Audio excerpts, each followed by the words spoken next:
오늘은 그나마 감사한 일이란 제목으로 함께 말씀 나누도록 하겠습니다. 말씀에 은혜 받으시는 귀한 분들 되시길 소망합니다. 아멘. 우리가 욥기를 계속 나누고 있는데 욥기에서 다루고 있는 두 가지 지혜, 그러니까 성경에서 다루고 있는 두 가지 지혜가 있는 거죠. 하나는 규범적 지혜와 또 하나는 반성적 지혜입니다. 그래서 이 잠언 같은 경우를 잠언 전도서 이런 경우를 이제 규범적 지혜라고 이야기할 수 있고 욥기는 반성적 지혜라고 할 수 있습니다. 이렇게 이야기하면 단어가 어렵기 때문에 제가 한 번 더 설명을 드리면 규범적 지혜는 인과응보라고 할 수 있습니다. 심은 대로 거두는 것이죠. 그리고 또 흔히들 하나님을 잘 믿고 잘 섬기면 하나님의 축복이 있을 것이다.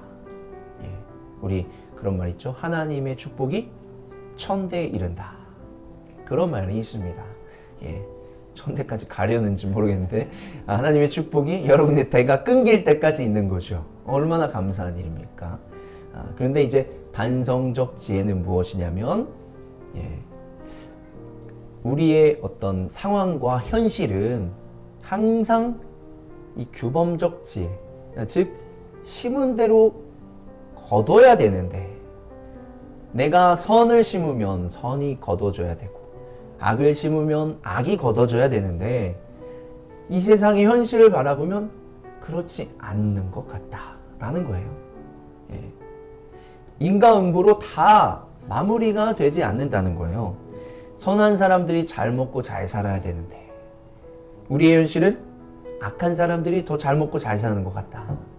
이렇게 보는 것을 반성적 지혜다. 즉, 큰 틀에서는 이런 것들이 이루어질 수 있겠지만 인과응보가 이루어질 수 있겠지만 자세하게 구체적으로 보다 보면 우리 현실을 보다 보면 그렇지 않은 경우들도 참 많이 있다. 이렇게 할 수 있죠. 그것은 어떤 우리의 현실을 바라보면 그게 더 적용이 더 빠르게 될 수도 있다는 것입니다.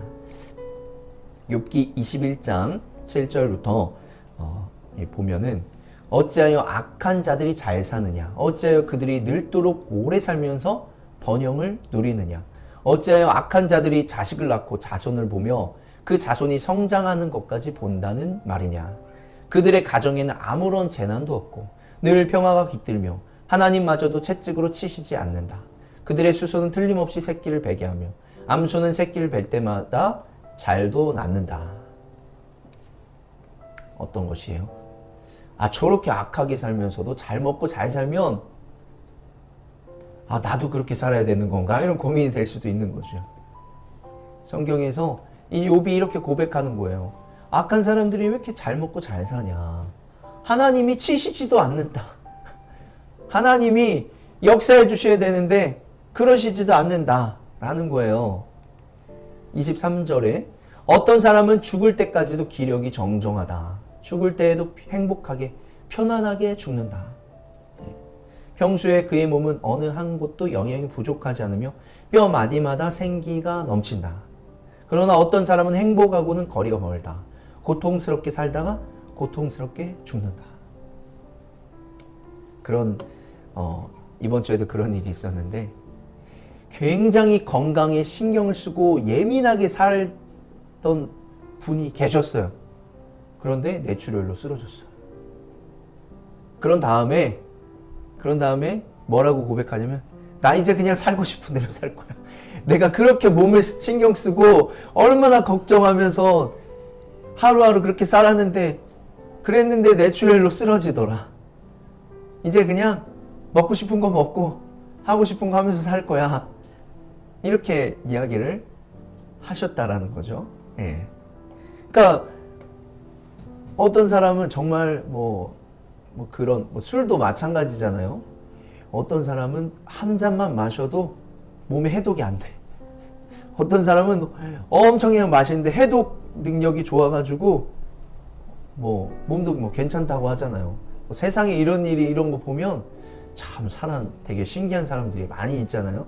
근데 또 어떤 사람은 정말 고통스럽게 살아가면서 고통스럽게 죽는다.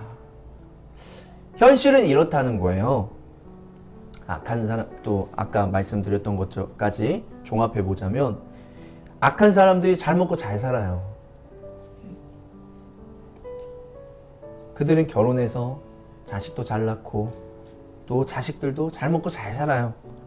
아무런 고통이나 어려움 없이 살아가기도 합니다. 죽을 때까지도 정정하게 행복하게 편안하게 살아간다는 거예요.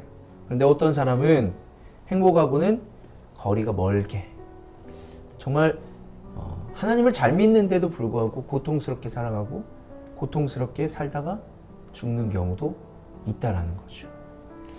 제 주변에서 누가 있을까 이렇게 한번 생각을 해봤어요. 근데 제 친구가 그런 상황에 있어요. 제 친구의 아버님, 그러니까 제 친구니까 지금 어느 정도 나이인지 아시겠죠? 제 친구의 아버님이 제가 언제인지 사실 제 기억이 그렇게 좋진 않아가지고 중학교 때쯤에 돌아가셨어요.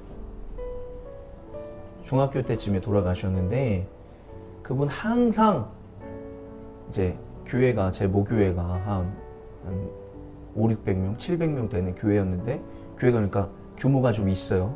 근데 항상 먼저 나와서 기도하시고 그리고 또 굉장히 겸손하시고 말수도 적으시고 이렇게 하셨던 분이에요.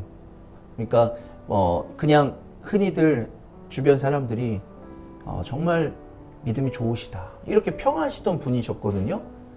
새벽에도 예배 시간 저녁에도 오전에도 항상 기도하시고 하는 모습들이 굉장히 은혜로웠습니다. 그런데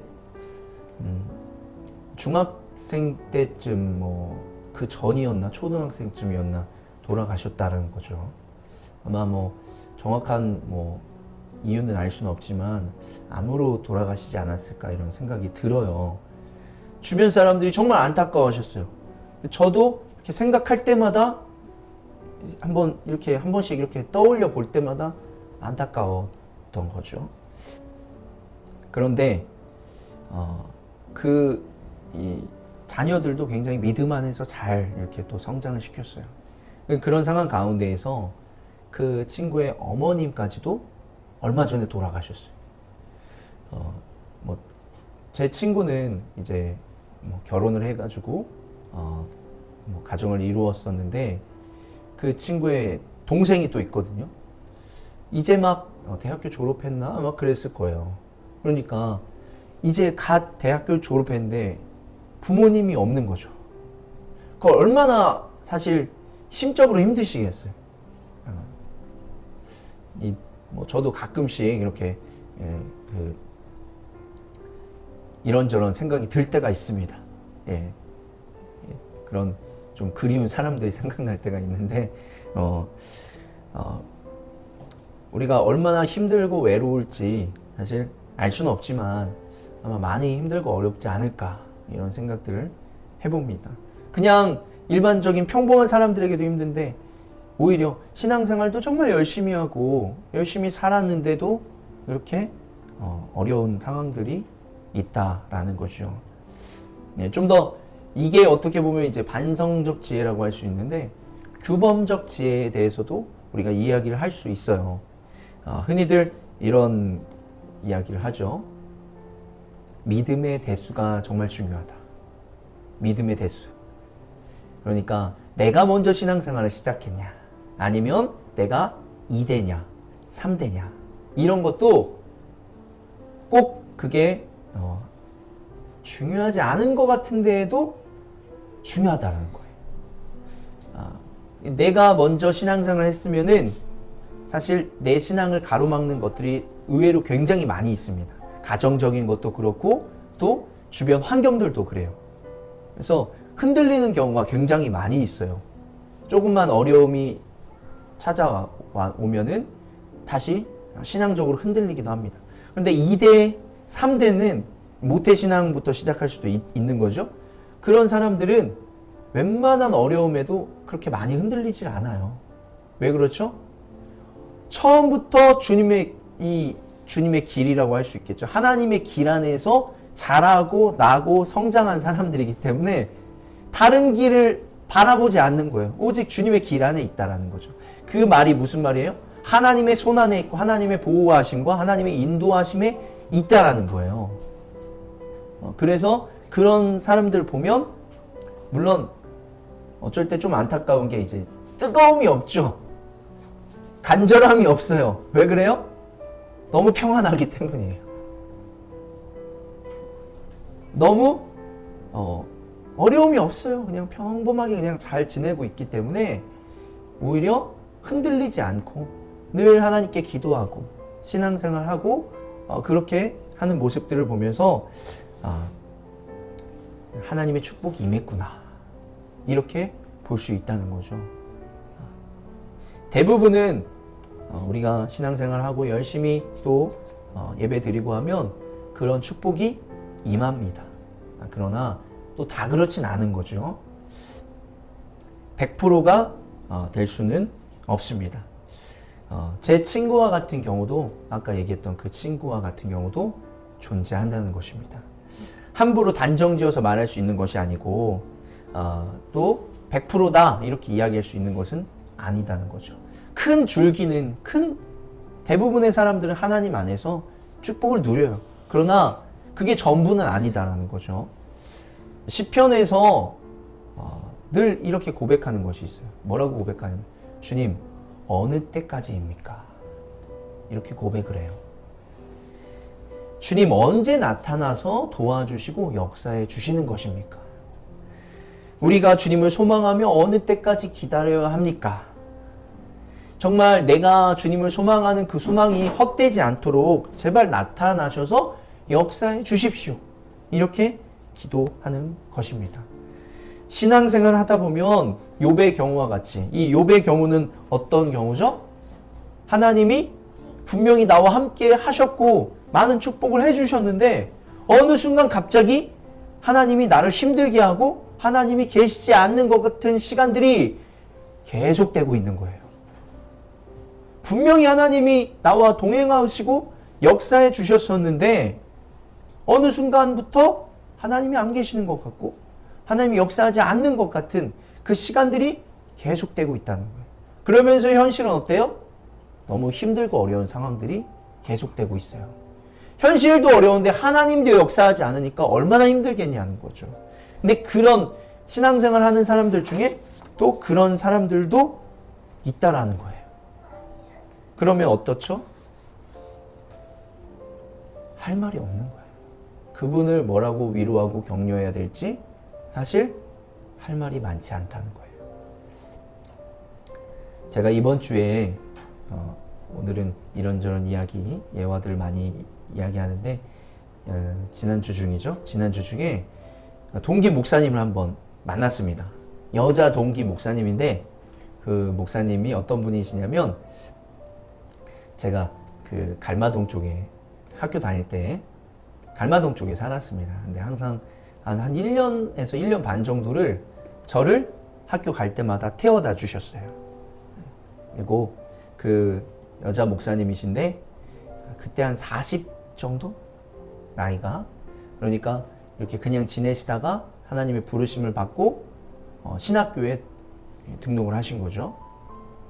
그렇게 해서 신학교 이렇게 다니시고 지금은 이제 안수까지 받으셔서 정식적인 나이가 들고 정식적인 절차를 밟고 신학교에 가는 게 쉽지 않습니다. 그냥 바로바로 안수 받을 수 있는 곳으로 웬만하면 가죠. 그런데 정식적인 절차를 거쳐서 지난번에 말씀드렸잖아요. 감리교회 절차가 빨라야 9년이다.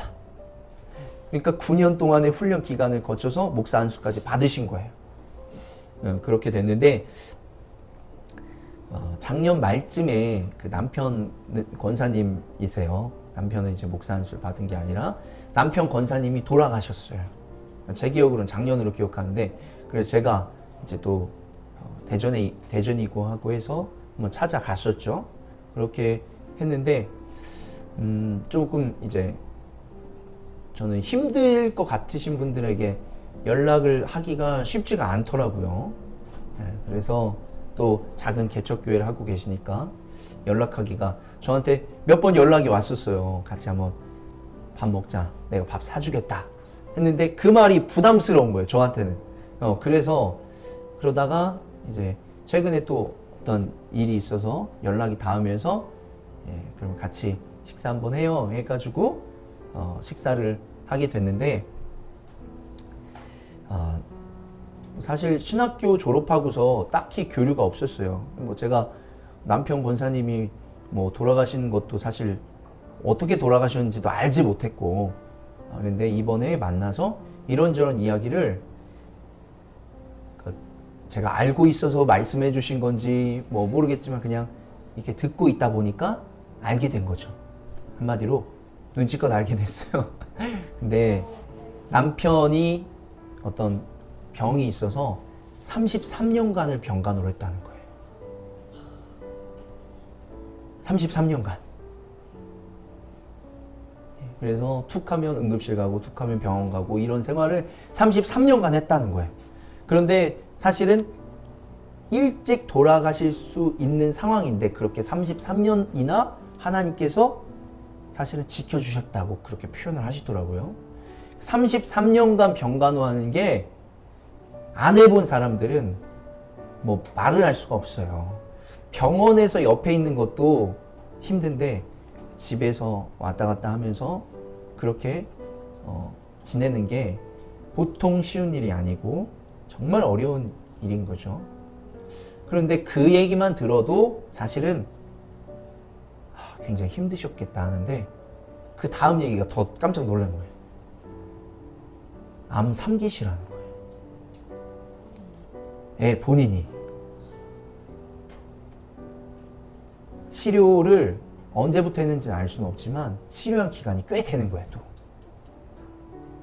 그래서 그런 시간들도 있고 또 그래서 약간 근데 그 기간이 제가 볼 때는 적어도 6, 7년은 되지 않았을까 싶더라고요. 지금 어떤 상황이에요? 남편이 본인이 암에 걸린 상황에서 남편까지 병간호까지 한 거예요. 그래서 지난달에도 한 달 정도 병원에 입원을 했었고 치료를 받았다. 그래서 다시 또 뭐 그 기간에 이제 다니엘 기도에도 참여하고 하면서 많은 은혜를 받았다 이런 말씀도 하고 그러셨는데 그럼에도 불구하고 너무 잘 지내는 것 같으신 거예요. 남편이 돌아가시고 하나님의 위로하심이 있었다 이런 이야기도 하시고 하나님이 자기에게 임하셔서 그리고 또 본인이 늘 하나님과 깊은 교제 안에 있다 이러시면서 사실 그 암도 그냥 암 하나가 아니라 뭐 유방암과 어디 폐암인가 이렇게 두 가지 뭐 이렇게 있어가지고 뭐 또 그런 상황이다라고 얘기를 하니까 본인은 암이 이제 시작한 지 얼마 안 된 줄 알았는데 나중에 보니까 3기라고 이렇게 하면서 굉장히 어려운 그러니까 뭐 0기나 1기랑 3기랑 4기랑은 또 다르잖아요, 맞죠? 그런 데도 불구하고 너무 아름다우신 거예요. 그리고 아픈 사람 같지가 않아요. 그게 정말 저는 놀라운 일이었어요. 그리고 그렇게 이야기하면서도 저하고 정말 아무렇지 않은 건강하신 분인 것 같이 저랑 식사하면서 또 차 마시면서 이야기를 하는 게 저는 좀 믿겨지지가 않는 거죠. 대화를 하면서도 아픈 사람이 맞나 이런 생각들이 몇 번 들고 그런데 이런저런 본인의 이야기를 하시면서 또 눈물 짓고 또 눈물을 닦으시고 이렇게 고백을 하시는 게 저한테 참 많이 되게 은혜가 되었습니다. 그래서 오히려 저한테 그래도 목회 열심히 잘하고 있다 뭐 이런 이야기 해주시면서 용기도 주시고 또 열심히 하라고 또 식사하고 또 차도 사주시고 또 케이크도 사주시고 이렇게 하셨어요. 그래서 그렇게 하면서 헤어지면서 어디를 가시는 줄 아세요? 바로 병원을 가셔야 된다고 이렇게 하시더라고요. 제가 말씀드리고 싶은 것은 이것입니다. 이 욥의 상황들과 같이 어떻게 보면 하나님의 응답이 없고 하나님이 침묵하시고 계시는 것 같아도 우리가 이해되지 않는 우리 이 세상의 일들이 있고 나에게도 있고 그런 것 같아 보여도 우리는 모두 하나님의 통치 아래 있고 하나님이 분명히 살아계신다라는 것이에요. 욥이 그렇게 힘들고 어려운 순간에도 뭐라고 고백을 했냐면, 그러나 나는 확신한다. 내 구원자가 살아계신다. 나를 돌보시는 그가 땅 위에 우뚝 서실 날이 반드시 오고 말 것이다. 그러니까 하나님이 분명히 살아계시기 때문에 언젠간 나에게는 찾아오시고 나를 만나 주실 것이다. 근데 언제라도 내 살갗이 다 썩은 다음에라도, 내 육체가 다 썩은 다음에라도 나는 하나님을 배울 것이다. 정말 힘들고 어려운 순간까지 끝까지 가더라도 하나님은 그때라도 언젠가라도 분명히 나에게 임할 것이다. 이렇게 고백을 하고 있는 것입니다. 그래서 그 목사님이 얼굴이 너무 평화롭고 아름다우신 것은 하나님과의 깊은 관계 안에 있기 때문에, 계속적으로 교제하고 있기 때문에 그런 모습이지 않을까, 이런 생각들이 들었습니다. 그러니까 우리가 이런 힘들고 어려운 상황들이 있는 분들도 있을 수 있고, 또 우리에게 그런 상황들이 찾아올 수도 있겠지만, 우리가 그나마 감사해야 하는 일은 무엇이냐? 하나님이 살아계시고 하나님이 우리에게 분명히 역사해 주실 것이다. 말씀을 보면, 욥기서를 보면 좀 답답해요. 뭐가 답답하죠? 하나님 왜 도대체 응답해 주지 않느냐는 거예요. 왜 이렇게 시간을 어떻게 보면 질질 끌고 계시냐, 빨리 임할 수도 있지 않겠냐 라는 건데, 말씀을 준비하면서 어떻게 보면 결론적으로 어떤 생각이 들었냐면, 어떤 마음이 들었냐면, 그 사람의 믿음에 따라서 하나님은 역사해 주신다. 여러분의 믿음이 적으면 금방금방 나타나실 거예요. 금방금방 하나님께서 역사해 주세요. 여러분의 믿음이 더 깊고 더 넓으면 하나님이 조금 더 늦게, 여러분이 견딜 수 있는 만큼까지 견디게 하신 다음에 하나님이 역사해 주실 거예요. 이것이 성경에 뭐라고 써 있어요? 유명한 말씀인데 뭐라고 써 있어요? 고린도전서 10장 13절이죠. 사람이 흔히 겪는 시련 말고는 여러분에게 덮친 시련이 없었습니다. 하나님은 신실하십니다. 그분은 여러분이 감당할 수 있는 능력 이상으로 시련을 겪는 것을 허락하지 않으십니다. 그분은 시련과 함께 벗어날 길도 마련해 주셔서 여러분이 그 시련을 견디어낼 수 있게 하십니다. 즉, 여러분의 믿음의 분량, 여러분이 감당할 수 있는 그 믿음의 상황에 맞춰서 하나님께서 시련을 주신다는 거예요. 너무 힘들고 어려운 것 같아도 그것 여러분 견딜 수 있기 때문에 지금 하나님께서 이렇게 아직 나타나지 않고 이런 시련의 시간들을 겪게 하신다는 거죠. 하나님의 뜻이 분명히 있어요. 그 뜻을 발견하면 오히려 하나님께서 나타나시고 역사해 주실 수 있다는 거죠. 그렇기 때문에 정말 조금 너무 강한 이야기일 수 있겠지만, 여러분이기 때문에 그 시련이 있다. 나에게 있는 시련이, 그러니까 내가 믿음이 부족하면 하나님께서 큰 시험을 주시지 않아요. 근데 내가 믿음이 강하고 더 깊어지고 셀수록 하나님께서는 더 큰 믿음의 시련을 주신다는 거예요. 그것으로 어떻게 된다는 거예요? 내가 더 강하고 더 담대해지고 더 믿음이 커질 수 있게 하나님께서는 하시기 위함이다 라는 것을 기억하시길 소망합니다. 말씀을 마무리합니다. 우리에게 힘들고 어려운 순간들이 찾아옵니다. 그때 우리는 하나님 너무 힘들어요. 어느 때까지입니까? 주님 왜 응답하시지 않으세요? 이렇게 말할 수 있고 기도할 수 있을 것입니다. 그러나 분명한 것은 하나님은 살아계시고 그 힘들고 어려운 시련은 우리가 감당할 수 있는 것들이다 라는 거예요. 그렇기 때문에 하나님께서 여러분 분명히 응답하실 것이기 때문에 하나님을 바라보시며 하나님의 응답을 바라시며 믿음으로 살아가실 수 있는 분들이 되시기를 간절히 소망합니다. 아멘.